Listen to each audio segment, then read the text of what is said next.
สำนักประชาสัมพันธ์เขต 3 กรมประชาสัมพันธ์ทำการส่งกระจายเสียงด้วยระบบ FM Stereo Multiplex ความถี่ 91 เมกะเฮิรตซ์จากที่ทำการอาคารสถานีบ้านสองแควหมู่ที่ 7 ตำบลป่าแมดอำเภอเมืองจังหวัดแพร่จากนี้ไปขอเชิญท่านรับฟังรายการคณะกรรมการธรรมาภิบาลพบประชาชนโดยคณะกรรมการธรรมาภิบาลจังหวัดแพร่ครับ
ครับสวัสดีครับท่านผู้ฟังที่เคารพครับมาป้ากันเหมือนเดิมครับเนาะรายการคณะกรรมการธรรมาภิบาลครับวันนี้กับผมธีรพงษ์ตงอ่อนครับที่ปรึกษาคณะกรรมการธรรมาภิบาลมาดำเนินรายการครับคนเดียวนะครับเนาะวันนี้ท่านรองติดภารกิจนะครับเนาะครับมาดูบทบาทหน้าที่ของคณะกรรมการธรรมาภิบาลครับระเบียบสำนักนายกรัฐมนตรีว่าด้วยคณะกรรมการธรรมาภิบาลพ.ศ. 2552และที่แก้ไขเพิ่มเติมข้อ2กำหนดให้กทจ.มีอำนาจหน้าที่ดังต่อไปนี้ครับ 1. สอดส่องการปฏิบัติภารกิจของหน่วยงานของรัฐและเจ้าหน้าที่ของรัฐทิศในจังหวัด ฮือใจวิธีการบริหารกิจการบ้านเมืองที่ดี 2. แจ้งฮือผู้ว่าราชการจังหวัดหัวหน้าส่วนราชการรัฐวิสาหกิจหรือหน่วยงานอื่นของรัฐที่เกี่ยวข้องแล้วแต่กรณีดำเนินการตามอำนาจหน้าที่ในกรณีที่พบว่ามีการละเลยบ่ปฏิบัติตามกฎหมายระเบียบข้อบังคับหรือมีการทุจริต 3. เสนอแนะแนวทางการปฏิบัติและการส่งเสริมตามหลักคุณธรรมจริยธรรมธรรมาภิบาลเพื่อการบริหารกิจการบ้านเมืองที่ดีของหน่วยงานอื่นของรัฐและเจ้าหน้าที่ของรัฐแก่ผู้ว่าราชการจังหวัดและหน่วยงานของรัฐในจังหวัด 4. ที่ตามการปฏิบัติตามมติของคณะกรรมการธรรมาภิบาลแต่งตั้งที่ปรึกษาด้านวิชาการประชาสัมพันธ์หรือด้านอื่นๆจำนวนไม่เกิน3คนข้อที่ 6 เผยแพร่ผลการปฏิบัติหน้าที่ต่อสาธารณะตามเป็นสมควรนะครับเนาะกับก็ยังวันนี้ก็เป็นการเผยแพร่กิจกรรมของคณะกรรมการธรรมาภิบาลนะครับเนาะครับคณะกรรมการธรรมาภิบาลนี่ก็มีบทบาทหน้าที่ตามที่อูไปสักครู่นะครับเนาะครับก็กว้างพอสมควรนะครับเนาะเราคณะกรรมการธรรมาภิบาล MOU กับหลายหน่วยงานนะครับเนาะปปชสตงปปท DSI นะครับ MOU กันคือบันทึกข้อตกลงกันว่าถ้าในจังหวัดแปรเฮามีการทุจริตอันอย่างที่ไหนทำบ่ถูกบ่ต้องแล้วมีหน่วยงานอื่นหรือพี่น้องเจ้าบ้านร้องเรียนเข้ามาตีคณะกรรมการธรรมาภิบาลนะถ้าคณะกรรมการธรรมาภิบาลนี่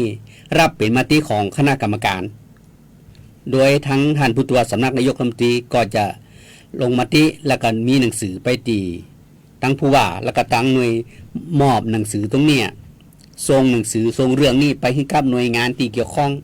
ที่เฮา MOU กันไว้นะครับเนาะครับก็3-4หน่วยงานที่ผ่านมาเนาะครับก็เป็นอย่างที่คณะกรรมการธรรมาภิบาลก็เป็นประตู1ที่จะทำให้การ พี่น้องประชาชนเขาสามารถจะส่งข้อมูลมาได้นะครับเนาะทั้งนี้ทั้งนั้นต้องมีข้อมูลเป็นจริงนะครับบริใส่ไล่ใส่อย่างกันนะครับเนาะพอทั้งนี้ทั้งนั้นก็คณะกรรมการธรรมาภิบาลก็ต้องหาข้อมูลในเชิงลึกแห่งกรรมก่อนนะฮะถ้าเป็นมติก็จะต้องส่งมอบให้กับหน่วยงานที่รับผิดชอบต่อไปนะครับเนาะครับก็เป็นอย่างที่ได้บอกกล่าวให้กับพ่อแม่พี่น้องนะครับเนาะครับคณะกรรมการธรรมาภิบาลที่ผ่านมาเมื่อวันที่13ที่เขาก็ได้ไปสอดส่องโครงการที่เขตอำเภอหลองวังจิ้นนะครับเนาะก็ได้ไปดู โครงการที่บ้านแม่จองไฟนะครับเป็นการได้ย่อมผ้ากะเหรี่ยงนะครับเนาะย่อมผ้าของพี่น้องกะเหรี่ยงเขาก็เป็นสิ่งที่ดีครับผมเห็นว่าตรงจุดนั้นแล้วมันจะสร้างความยั่งยืนให้กับพ่อแม่พี่น้องชาวกะเหรี่ยงบ้านแม่จองไฟนะครับเนาะเพราะว่าตรงนั้นนี่สามารถจะเชื่อมร้อยไปถึงการท่องเที่ยวด้วยบ้านตรงนั้นเนี่ยฮะดูศักยภาพแล้วการท่องเที่ยวได้เลยนาคันบันไดก็ทำวิถีเกษตรแบบบ่พึ่งสารเคมีเรื่องนี้เป็นสิ่งที่ดีมากเลยแล้วจะเชื่อมโยงถึงเรื่องผ้าเรื่องอย่างเนี้ยแล้วก็อยากจะได้ถ้าฝากหน่วยงานที่รับผิดชอบอย่างการท่องเที่ยวก็อย่างการนี้อยากจะได้ลองหาแนวคิดดูว่าเอาวิธีของเขานั่นเนาะมาส่งเสริมการท่องเที่ยวด้วยอย่างถ้าปลูกนะเขาไม่ใช่สารเคมีคือใจนะปลูกนะครับสามารถจับเวลาให้นักท่องเที่ยวมาปลูกนาได้นะครับเนาะมันเป็นสิ่งที่น่าสนใจนะฮะเป็นสิ่งที่น่าสนใจเพราะหลายจากวัดที่ก็ทำแบบนี้ฮะได้แบบว่าทำแบบบางทีก็อาจจะทำแบบทั้งนี้ทั้งนั้นตั้งหน่วยงานของรัฐที่เกี่ยวข้องหน่วยงานที่เกี่ยวข้องก็ไปหนุนเสริมได้ย่ำอย่าเปลี่ยนวิถีเขาเอาวิถีเดิมๆเขานั่นนะครับวิถีเดิมๆเราสามารถรวมเอาภาคกะเหรี่ยงเราเอากิจกรรมมากมายหลายเรื่องเขานำรวมกันได้นะเป็นแพ็กเกจในการที่ท่องเที่ยวนะอนาคตข้างหน้านี่อาจจะมีรีสอร์ทก็อาจจะมีโฮมสเตย์ก็อย่างก็เขาว่ากันไปนะทั้งนี้นั่นต้องยั่งยืนนะบุญญาแบบไฟไม่ฟังนะยากกันปีนี้ปีหน้าแล้วก็หมดละ งบประมาณมุมีกันอยากจะได้ให้เขาได้ทำแบบด้วยตัวเขาเองแต่เขาไปเสริมวิชาการเข้าไปนะครับอย่าไปเปลี่ยนเขาถ้าเปลี่ยนแล้วมันจะบ่ยั่งยืนครับอย่าไปเปลี่ยนเขา วิธีเดิมๆเขานั่นเนาะเขาอยากจะได้เขาอยากจะนั่นแต่เพิ่มเติมเรื่องวิชาการเข้าไปเนาะครับเป็นสิ่งที่ดีครับ แล้วก็วันที่26นี่ คณะกรรมการทำเป็นบ้านจะลงสอดส่องโครงการบ่เป็นทางการในเขตอำเภอเมืองนะฮะเขตอำเภอเมืองได้มีการคัดเลือกโครงการไว้แล้วนะครับเนาะเลือกโครงการไว้แล้วก็จะได้ดูเข้าไปดูว่าแต่ละตีละแห่งนี้ปิดจะได้พองโครงการที่ผ่านมา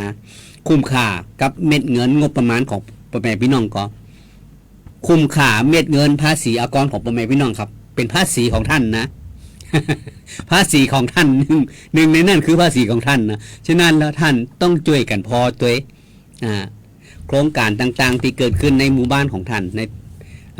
เขาช่วยกันพอเจมว่าถนนตรงนี้เขาแปลงถนนโครงการของถ้าถนนระหว่างตำบลกับตำบลเนี่ยตำบลก็ไกลของใครนี่มันจะงบอบจนะถ้าเป็นร่องน้ำระหว่างตำบลกับตำบลเนี่ยก็จะเป็นหอบจของอบจนี่จะเป็นระหว่างเชื่อมกันสองตำบลถ้าภายในตำบลนี่คือจะเป็นงบของท้องถิ่นนั้นๆอย่างอบตเทศบาลเนี่ยนี่เขาจะงบลงไปของมันนะแต่ว่านี่ ผมก็ได้มีโอกาสได้ปั่นจักรยานไปแถว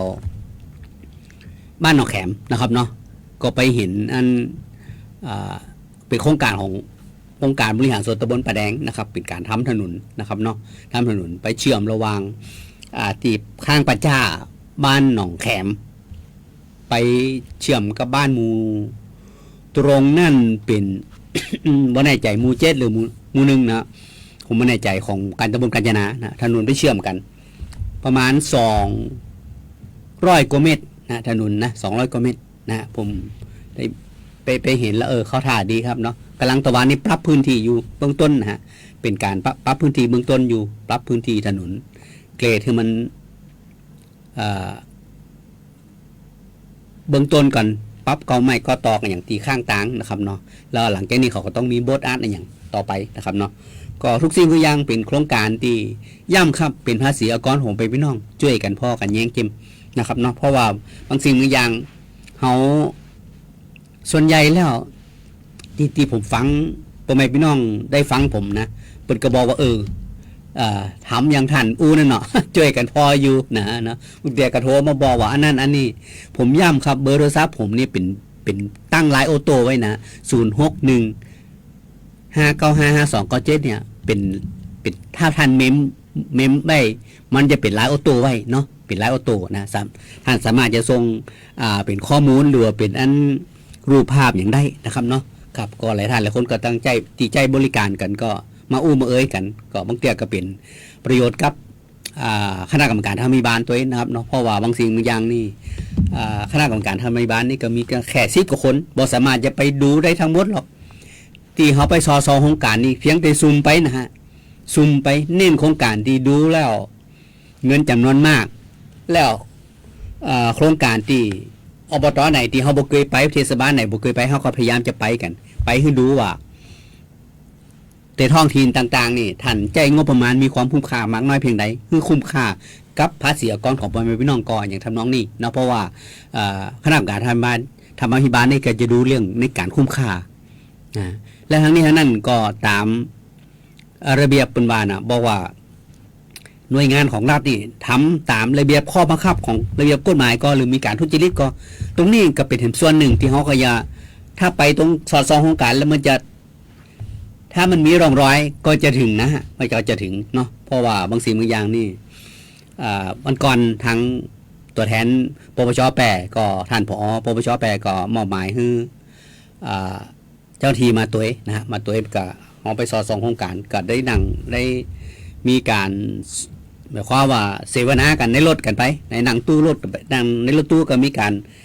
เสนอแนะข้อมูลข่าวสารให้กันได้รับรู้รับทราบนะข้อมูลบางสิ่งบางอย่างนี่ปปชเขาเป็นก็มีเกณฑ์มีระเบียบมีอย่างทำงานของเปิ้นอยู่ทำให้บ้านเขาก็มีเกณฑ์ของเขาก็โอ้กันเพื่ออย่างมันได้งานนะได้งานร่วมกันนะฮะทั้งนี้นั้นเราหน่วยงานต่างๆที่เขาทำงานร่วมกันเนี่ยจุดประสงค์หลักก็คือเพื่อให้พี่น้องประชาชนได้รับมีความคุ้มค่ากับงบประมาณที่เขาตี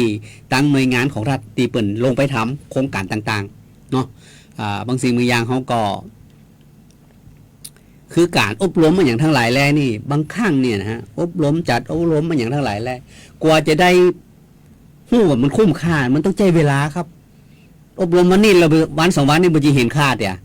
กว่ามันจะได้แต่อบรมไปแล้วกลุ่มนั่นกลุ่มนี้กว่าจะเขาจะทำเป็น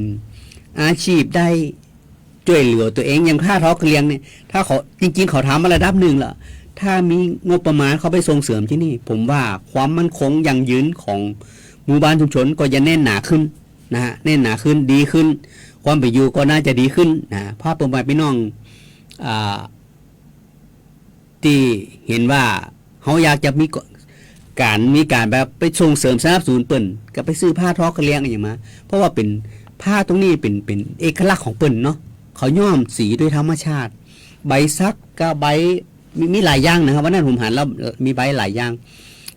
ใบซักแล้วก็ใบอย่างต่างๆผมจำไม่ได้ใบฟอง คนยังไทยหูบตัวเนาะครับบ่มีสารเคมีก็คือธรรมชาตินะเนาะครับใบมะขามนะใบ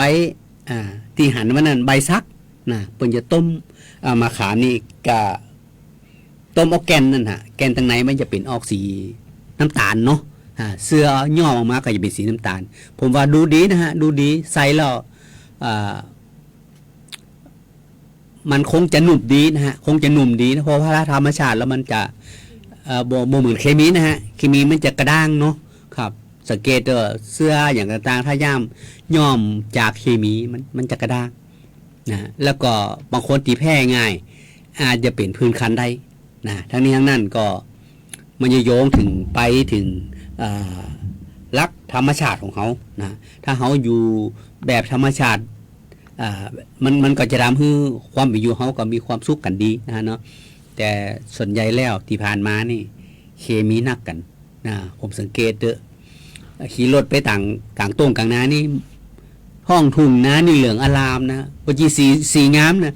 สีนั่นคือสีจากสารเคมีสีจากยาฆ่าหญ้าครับโหเหลืองหน่อยเลยผมว่าตรงนี้ครับถ้าถามคนไปปลูกอันตรายแล้วคนกินอันตรายก็อยู่ในเนื้อหันหมดครับ สุดท้ายแล้วก็ มันคงจะตายพรทรงกันเนาะทำน้องนั่นนะครับเนาะก็เป็นอย่างก็ต้องห่วงใยกันก็ต้องอู้เอ้ยถึงเรื่องนี้ตัวครับเฮามาย่างสกรรมก่อนครับเดี๋ยวมาในช่วงที่2ต่อไปครับเชิญครับ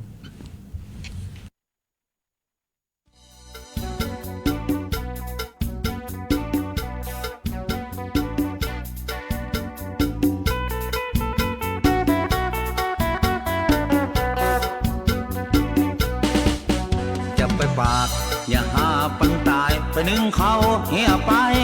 จะไปปากนักตื่นมาเจ้าโลเต้ากำปอนยังมาสะอ้อนอย่าหาพี่มักกันเฮาจะเลิกมันก็เกิดอย่างว่ากันเฮาจะเลิกมันก็เกิดอย่างว่าตึงใหญ่ตึงหนาเพราะเฮานี่มักถ้าจะจมไผจะทำไมอย่าเจ็บใจผู้พี่ใกล้พี่ยักบ่ใจเบาเฮามีลูกมีเมียซอของเศษของเหลือมันบ่ดีแต่ตับไอ้กินบ่เลือกระวังดีไอ้กินบ่เลือกระวังดีถ้าถุงยางบ่มีค่าบ่หือเสียบปักว่าลำไปลืมไปแอวแกงอมแกเงาถึงข้าจะเมาข้าบ่เคยเสียหลักห้างสาวมันธรรมดาแม่หญิงท่าบ่ซอยกะซับผู้เล่นบ่ได้น้อแม่มึงน้อผู้เล่นบ่ได้น้อแม่มึงน้อข้ารูปบ่รอใครจะมาหักจำกำอูไว้หือดีๆปากบ่มีแต่ใจในยึกยักว่าเล่นบ่ได้ไปเมาลูกสาวอย่าต้องบอกเข้าบ้านเข้าจ้องอูพี่เสียบพี่ปักบ่ใจว่าสอนซ้ำซ้อนทางเพศบ่ใจว่าสอนซ้ำซ้อนทางเพศคนตายกับเกตมานักต่อนักคนอื่นก็ขอรับรองด้วยเกียรติของลูกเสือก็ขอสุมาเติกเมียด้วยเกียรติของผัวฮักสแลวันนั้นเฮาเอานี่ว่าแม่สาวเปิ้นตื่นขึ้นมาตัดหันก่อ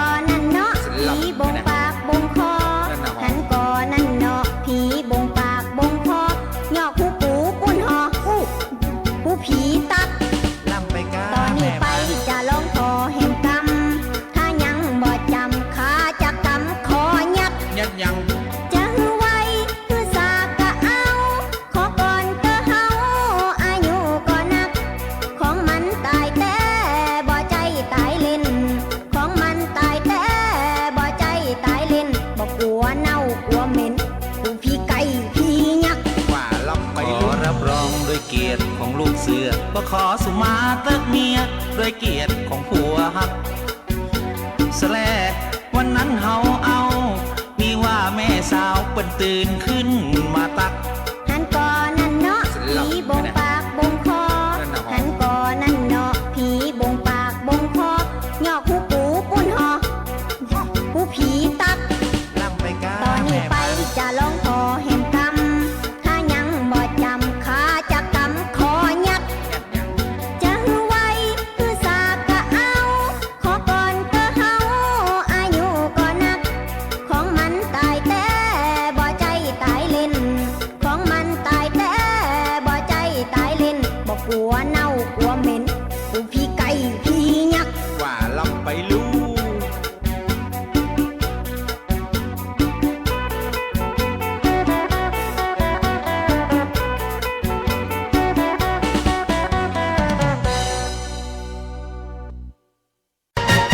เก็บออมมาตั้งนานข่าวดี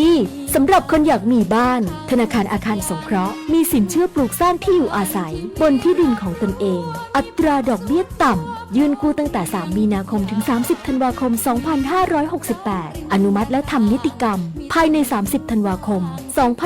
2568 ผ่อนสบายสูงสุด 40 ปี กรณีทำประกันสินเชื่อดอกเบี้ยเดือนที่ 1-6 0.89% ต่อปี และกรณีไม่ทำประกันสินเชื่อดอกเบี้ย 1.29% ต่อปี วงเงินในโครงการมีจำนวนจำกัดติดต่อสอบถามที่ธนาคารอาคารสงเคราะห์สำนักงานสาขาแพร่ 054-621-490-5 ธนาคารอาคารสงเคราะห์ทำให้คนไทยมีบ้านดูแลผูกพั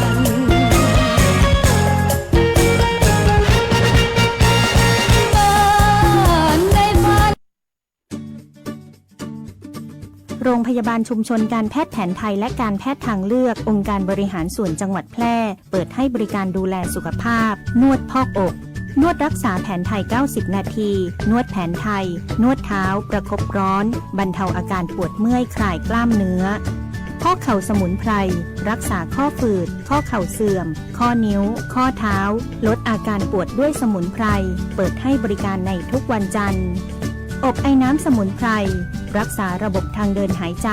กระตุ้นการไหลเวียนของโลหิตลดการปวดเมื่อยกล้ามเนื้อขับน้ำข่าวปลาแม่หลังคลอดเปิดให้บริการในทุกวันอังคารบรรเทาอาการปวดเมื่อยคลายกล้ามเนื้อ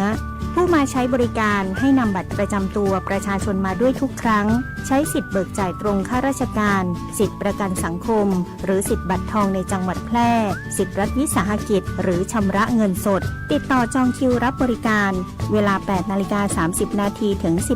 16:30 นาทีเว้นวันหยุดนักขัตฤกษ์โทร 054-523-338-9ประกันไม่ใช่แค่เพียงธุรกิจที่เอามาขายคุณเพื่อเงินแต่ประกันเป็นการกระจายความเสี่ยงของคุณไปให้บริษัทประกันถ้าไม่เชื่องั้นลองฟังนี่ผมชื่อประกรณ์มีบ้านอยู่1 หลังอยู่มาวันหนึ่งแก๊สระเบิดบ้านผมก็หายไปคุณว่าใครจะรับผิดชอบให้ประกรณ์ถ้าเขาไม่ทำประกันทำประกันเถอะครับจะประกันไหนๆก็อุ่นใจเมื่อมีประกันคปภ.สำนักงานคณะกรรมการกำกับและส่งเสริมการประกอบธุรกิจประกันภัยไผ่มาส่งข้อความอย่างมานี่มันลายไอ้หวันส่งมาจวนกันสมัครงานรายได้ต่อวันเริ่มต้นที่360 บาท ฮัลโหลน้องอุ๋ยว่าได้สนใจงานตีไอส่งไปเฮือก็น่าสนอยู่นะรายได้ก็ดีทำตีบ้านก็ได้ตอนนี้ไอก็ส่งไปเฮือในกลุ่มไลน์ตีมูว่างานพดละเดี๋ยวก่อนไอ้หวัน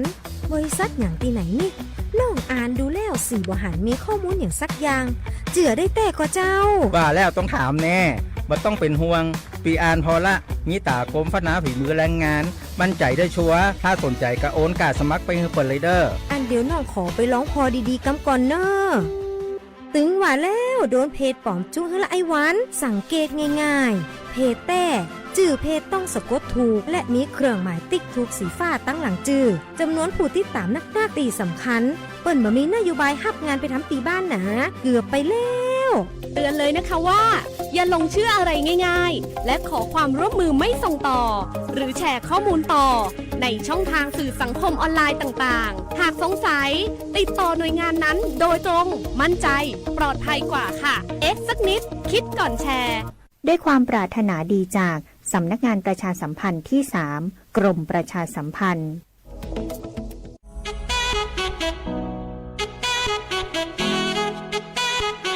ขับไม่ดื่ม ดื่มไม่ขับ อย่าลืมนะคะ ด้วยความปรารถนาดีจากสถานีวิทยุกระจายเสียงแห่งประเทศไทยจังหวัดแพร่ FM 91 เมกะเฮิรตซ์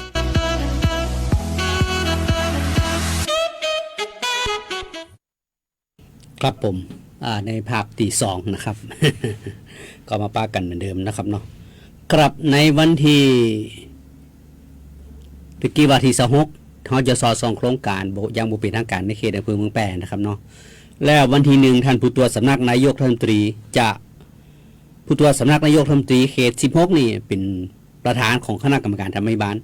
จะมาประชุมคณะกรรมการธรรมบาลและสอดส่องโครงการยังเป็นทางการนะคงได้ไปดูพื้นที่เบื้องต้นเห็นว่าจะไปปลูกก็ไม่ตีศูนย์ราชการแห่งใหม่ตีแม่ลายนะครับเนาะไผ่มุงผีนะครับเนาะคงตรงนั้นก่อนและคงอาจจะ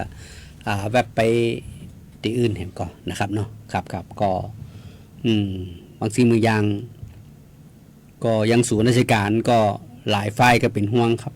เป็นห่วงตั้งแต่ตึกสตง.ถล่มนี่ก็ศูนย์ราชการเมืองแปรก็มีการเรียกร้องมากมายหลายเรื่องนะครับเนาะครับต้องคณะกรรมการธรรมบาลก็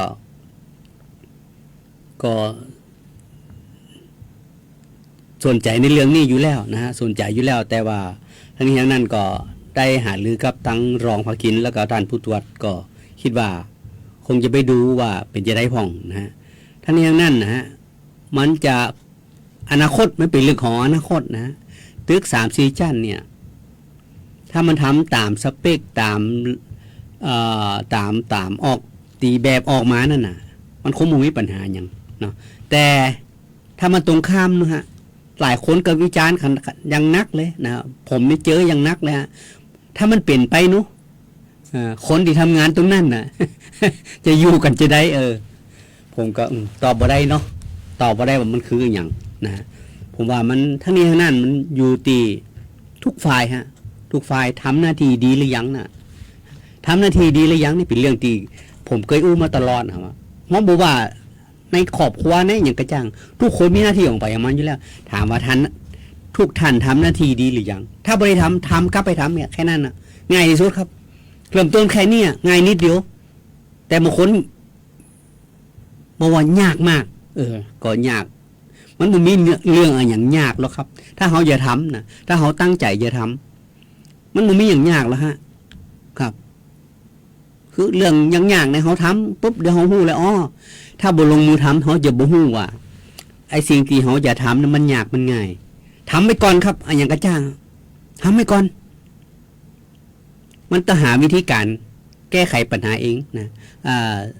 ส่วนหนึ่งนะฮะบางคนก็จะคิดว่าเรื่องนั้นเรื่องนี้ครับในส่วนตัวผมด้วยผมบอกบ่มีอย่างยากหรอกครับการจะสร้างอะไรอย่างแปลงอย่างเนี่ยมันถามว่าวิศวกรเขาเฮียนมาเรียบร้อยแล้วเขาเฮียนมาโครงสร้างของตึกนี่เขาจะออกแบบมาคนออกแบบเขาก็จะมีคนวิศวกรตรวจงานตรวจก็จะรู้ตามนั่นแบบเขาออกแบบไว้จะได้นะถ้าทุกคนทุกฝ่ายบ่ได้ทำหน้าที่ก็ถือละเว้นกับปฏิบัติหน้าที่จะก็ครับละเว้นก็ต้องมีมาตรการเล่นกันไปตามนั่นนะฮะเพราะว่าทุกคนนี่ทำงานตามระเบียบแล้วทำงานตามหน้าที่ยังคณะกรรมการธรรมบาลก็จะดูว่าหน่วยงานราชการเจ้าที่ของรัฐทำงานตามหน้าที่ก็ละเลยการปฏิบัติหน้าที่ก็นะมีการทุจริตก็นะมันจะเชื่อมร้อยกันตรงนั้นนะเขาก็จะมองในเรื่องพวกนี้นะทีนี้อย่างนั้นก็ฝากครับฝากช่วยกันพ่อแม่พี่น้องผมย้ำไปถึงพ่อแม่พี่น้องทุกท่านทุกคนอย่าไปคิดว่ามันเป็นเรื่องของผมค ครับบุเป็นอย่างครับบุเป็นเรื่องของท่านก็ได้ แต่ว่าถ้าถนนลมถนนอะไรอย่างน่ะสุดท้ายท่านก็ต้องมาจมอยู่ดีนะที่ก็อย่างน้อยๆเนี่ยเขาแปลงถนนหนทางเนี่ยเราไปเวลาเขาเนี่ยการเนี่ยถ้าเขามีเวลาว่างสักแวบเนี่ยเขาเดินไปกับเขาไปอ้อยไปไปอู้ไปถามกันว่าโครงการนี้มันเป็นจะได้โครงการนี้ส่วนใหญ่แล้วนะส่วนใหญ่แล้วเขาจะมีป้ายประชาสัมพันธ์ว่าถนนเส้นเนี่ยเป็นหน่วยงานไหนที่สร้างอย่างอบต.ประแดงที่เขาผมเห็นตะวันนี่เขามีป้ายอยู่เนี่ยผมรู้สึกไว้ผมทายมาตัวป้ายบอกเขาจะบอกว่าโครงการนี้ถนนกว้าง4 เมตรยาว200จำไม่ได้กว่าเนี่ยแล้วก็หนาตะหื้อเขาก็จะมีบอกอันนี้เป็นบ่งบอกถึงว่าผู้บริหารองค์กรปกครองท้องถิ่นอย่างอบต.เทศบาลนี่เขามีวิสัยทัศน์ในการทำงานประชาสัมพันธ์ต่อเก่านะฮะประชาสัมพันธ์ต่อเก่าบอกว่านี่หน่วยงานของอบต.น่ะสร้างให้ไผก็สร้างให้พ่อแม่พี่น้องในหมู่บ้านในชุมชนและพื้นที่ใกล้เคียงน่ะมาใจถนนหนทางเนี่ยตำบลนั่นตำบลกอไก่ขี่รถไปถนนเส้นนี้ก็จะเชื่อมไปยังสวกถนนเส้นนี้ที่ว่ายังผมอู้ถึงกาญจนาอยู่ของตำบลประแดงเนี่ยพี่น้องตำบลกาญจนานาจักในเวียงเห็นว่าอนาคตอาจจะขี่รถทีไปเส้นนี้ไปเชื่อมไปถึงบ้านหนองแคมไปป่าแดงไปสวนเขื่อนอ้อมมาครับมันจะเป็นการที่ว่าส่งเสริมการท่องเที่ยวพูดถึงถนนหนทางนี่ถ้าถนนหนทางไปเชื่อมที่ไหนไป ออกที่ไหนเนี่ยเบื้องต้นน่ะความสะดวกสบายของพ่อแม่พี่น้องในพื้นที่ใกล้เคียงและพื้นที่ที่จะไปหากันเนี่ยมันจะสะดวกครับนะสะดวกสบายง่ายนะครับถ้าท่องเที่ยวก็ง่ายอย่างหมูขี่รถทีเนี่ยอย่างหันแสวงเนี่ยปั่นรถทีปั่นก็จะไปยุเคสูงเม่นอย่างนั้นท่านเข้าซอยออกเนี่ยเข้าซอยนี่พดไปซอยนั่นเป็นการสำรวจเส้นทางแห่งอันอย่างหนึ่งนะเป็นการไปไปการเส้นรวจเส้นทางแล้วของผมนี่คือทำงานไม่ได้ตั๋วครับ ทำงานไม่ได้ตั๋วสามารถไปซอยซองโครงการยังบ่เป็นทางการได้นะทำงานได้ไปได้ไปก็คือเป็นการพักผ่อนไปทำงานในตั๋วเลยนะผมถือว่าบางเที่ยวผมไปธุระที่ไหนนี่ผมก็จะดูว่าเส้นทางตรงเนี้ยคณะกรรมการทางพยาบาลมีโครงการอย่างไปลงพ่องไปแจกของที่โครงการของธรรมพิบาลนี่จะมีไปซองโครงการที่บุเป็นทางการมีในพ่องผมก็จะแวะไปดูไปจะได้พ่องนะฮะอย่างเมื่อเดือนก่อนๆผมแวะไปดูถนนเรียบคลองชลประทานที่บ้านหัวฝายไปเชื่อมกับแม่จั่วตอนนั้นเขากำลังปรับพื้นที่ป่านนี้คงเสร็จละ ป่านนี้คงเสร็จละถนนเส้นนั้นนะมันจะเรียบคลองชลประทานครับผมว่าถนนเส้นนั้นนะมันสามารถจะส่งเสริมการท่องเที่ยวได้1ปั่นรถทีที่สบายมากนะและ2การใจรถใจถนนก็สามารถถ้ามีอย่างเหตุการณ์อย่างถนนเส้นใหญ่101เกิดมีการอุบัติเหตุอย่างเกิดขึ้นก็เขาสามารถแวบไปใจเส้นนั้นได้นะมันสะดวกสบายขึ้นเยอะครับนะผมไปที่ไหนนี่ผมก็จะพยายามจะออกแบบว่าเขาไปมีเวลาอยู่ประมาณเกินชั่วโมงแป๊บไปดูถนนดูอย่างโครงการอย่างแวบไปดูนะฮะจะได้รู้ในหันว่าความคืบหน้าของโครงการนั้นเป็นจะได้พ่องนะถึงผมถึงบางครั้งผมถึงคิดว่าผมขี่รถไปนั่นน่ะคือไปทำงานในตั๋วนะเขาจะสามารถจะหันได้เลยว่าโครงการเป็นจะได้พ่องและสามารถจะสอบถามตั้งผู้บริหารท้องถิ่นนั้นว่าโครงการนี้เสร็จหรือยังแล้วหรือแบบเสร็จส่งมอบงานกันแล้วหรือยังอย่างทำนองนี้นะสามารถได้หู้ได้ล่วงหน้าเลยว่ามันติดอุปสรรคปัญหาอยู่พ่องบางครั้งเขาก็จะได้หู้แต่ก็ต้องมาท่านรองพาคินว่าโครงการนี้ผมไปเยี่ยมแล้วนะมันเป็นที่นี่นะแล้วเผื่อเขาไปสอโครงการอย่างเป็นโบเป็นทางการที่ชุดใหญ่เขาไปท่านรองพาคินก็จะได้หู้แล้วว่าที่ผมไปเมื่อก่อนแล้วมันเป็นที่นี่นะเราไปข้างนี่มันอาจจะแล้วก็ได้อีเนี่ยทำนองนั่นเนาะเพราะว่าคือการทำงานนี่ผมทำงานพยายามจะประสานทุกภาคส่วนการที่ผมฮื้อบริษัทไปนั่นการสร้างเครือข่ายไปในตัวสร้างเครือข่ายไปในตัวหมายความว่าเขาช่วยกันครับช่วยกันเป็นหูเป็นตากันเนาะเพราะทุกสิ่งทุกอย่างแล้วผมย้ำคำหนึ่ง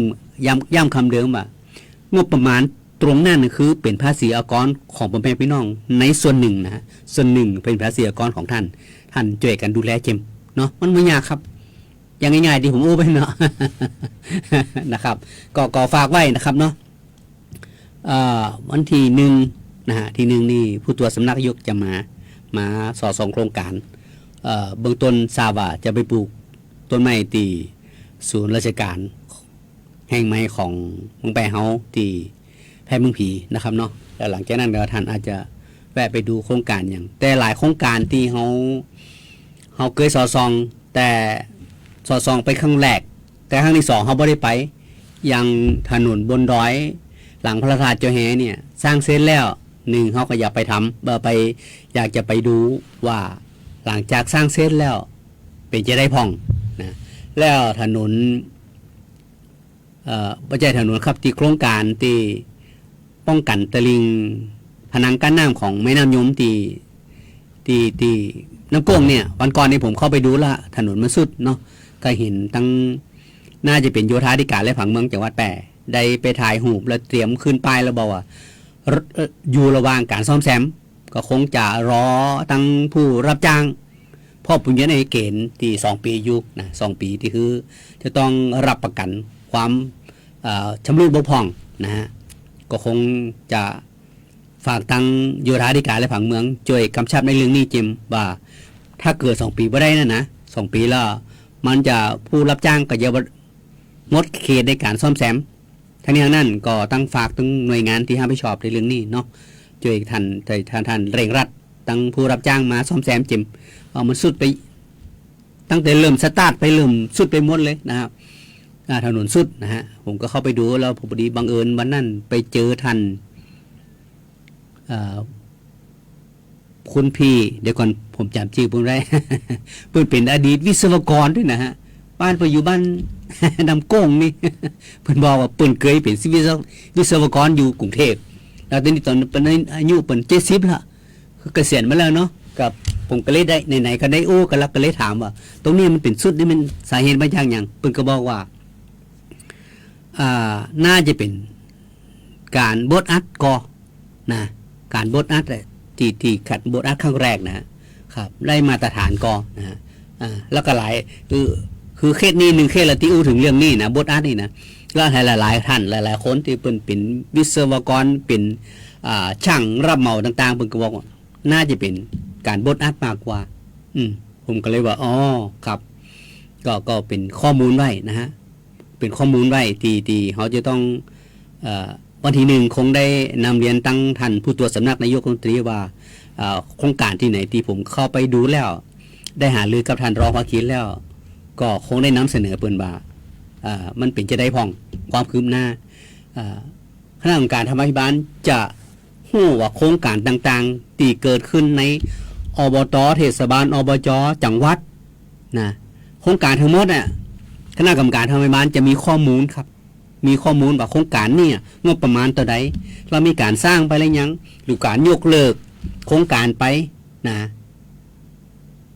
มันมีอุปสรรคปัญหาอย่างส่วนมากคณะกรรมการธรรมาภิบาลก็จะฮู้เพราะว่า1เฮาในเป็นหน่วยงานที่ค่อยสอดส่องเรื่องการใช้งบประมาณเนาะการใช้งบประมาณว่ามีความคุ้มค่าก่อนเนี่ยมันเป็นเรื่องที่มันเป็นบทบาทหน้าที่ของคณะกรรมการธรรมาภิบาลที่จะต้องทำหน้าที่ตรงนี้เนาะก็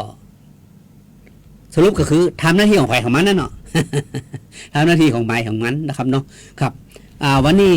รายการคณะกรรมการธรรมาภิบาลขอปอตีกันเนาะครับป้ากันไม่ในวันเสาร์หน้าครับวันนี้กับผมธีรพงษ์ทองอ่อนขอนำรายการจากลาพ่อแม่พี่น้องไปก่อนครับสวัสดีครับ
เฮ้ เคยได้ยินคำว่าโกงนิดเดียวไม่เป็นไรป่ะ โห คำนี้เอาไปตั้งแต่รุ่นแม่แล้วจ้า ของฟรีไม่มีในโลก แต่ความโปร่งใสมีได้ถ้าเราไม่โกง เริ่มจากเรื่องเล็กๆ ไม่ลอก ไม่แซงคิว ไม่ใช้เส้น ก็เทได้แบบไม่ต้องแอบ Gen Z ยุคใหม่หัวใจไม่โกง สนับสนุนโดยกองทุนปปช และสำนักงานปปชประจำจังหวัดแพร่ มัดรวมข่าวสารจากภาครัฐเจาะลึกประเด็นฮ้อนจาก 8 จังหวัดภาคเหนือตอนบน กับทีมนักจัดรายการ11 สถานี ในรายการอู้ข่าวเจ้าเหนือป้ากับช่วงพยากรณ์อากาศและเตือนภัยรายวันพดสวายกระจายข่าวข่าวสารบ้านเฮาและปาแอลเมืองเหนือ เวลาดี 4-5 โมงแรงผู้วันจันทร์ถึงวันศุกร์รับฟังต่างวิทยุแห่งประเทศไทย8จังหวัดภาคเหนือตอนบน11 สถานีวิทยุสวทเจียงใหม่เจียงไฮ้พะเยาแป้น่านลำปางละปูนแม่ฮ่องสอนแม่เสรียงฝางและสวทเพื่อการเรียนรู้และเตือนภัยภาคเหนือพร้อมรับชมทาง Facebook แฟนเพจของกู้สถานีสดพร้อมกันทั้งออนแอร์และออนไลน์อู้ข่าวเจ้าเหนืออู้จ่าประสาคนเมืองเหนือเจ้า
ที่นี่สถานีวิทยุกระจายเสียงแห่งประเทศไทยต่อไปเสนอข่าวซึ่งมีหัวข้อข่าวดังนี้นายกรัฐมนตรีประสานการทำงานกับฝ่ายความมั่นคงเดินหน้าแก้ไขปัญหาแนวชายแดนไทยกัมพูชากระทรวงการต่างประเทศตั้งศูนย์ฉุกเฉินดูแลคนไทยในอิสราเอลและอิหร่านเตรียมแผนการให้ความช่วยเหลือและติดตามความปลอดภัยอย่างใกล้ชิดผู้นำสหรัฐอาจสนับสนุนให้มีการหยุดยิงระหว่างอิสราเอลกับอิหร่านแต่ต้องขึ้นอยู่กับสถานการณ์การแข่งขันจักรยานยนต์ชิงแชมป์โลกสนามที่ 9 อิตาเลียนกังปรีนักแข่งชาวไทยลงชิงชัยทั้ง 3 รุ่นวันเสาร์และวันอาทิตย์นี้ต่อไปเป็นรายละเอียดของข่าวนายกรัฐมนตรีประสานการทำงานกับฝ่ายมั่นคงเดินหน้าแก้ไขปัญหาชายแดนไทยกัมพูชานายจิรายุห่วงทรัพย์โฆษกประจำสำนักนายกรัฐมนตรีกล่าวในรายการเสียงจากใจไทยคู่ฟ้าว่าเมื่อวานนี้นางสาวแพทองธารชินวัตรนายกรัฐมนตรีได้ประชุมหารือกับนายอันสิทธิ์สัมพันธรัตน์ปลัดกระทรวงมหาดไทยและผู้ว่าราชการจังหวัดทุกจังหวัดโดยได้มีการเน้นย้ำถึงมาตรการและแนวทางแก้ไขปัญหาบริเวณตามแนวชายแดนไทยกัมพูชาจากนั้นนายกรัฐมนตรีพร้อมด้วยนายภูมิธรรมเวชยชัยรองนายกรัฐมนตรีและรัฐมนตรีว่าการกระทรวงกลาโหมและคณะได้เดินทางลงพื้นที่อำ อำเภอน้ำยืนจังหวัดอุบลราชธานีเพื่อติดตามสถานการณ์ในพื้นที่พร้อมให้กำลังใจเจ้าหน้าที่ปฏิบัติหน้าที่อย่างเต็มที่ในขณะนี้ซึ่งนายกรัฐมนตรีได้เน้นย้ำว่าประเทศไทยจะต้องเดินหน้าและแก้ปัญหานี้ให้ได้เนื่องจากยังมีปัญหาอีกหลากหลายในสังคมไทยที่ต้องดำเนินการอย่างเร่งด่วนท่านนายกรัฐมนตรีก็กำชับนะครับประเทศไทยต้องเดินหน้าและแก้ปัญหานี้ให้ได้เรามีปัญหาอีกหลากหลายในสังคมไทยครับไม่ว่าจะเป็นเรื่องของยาเสพติดการค้าขายและเศรษฐกิจครับ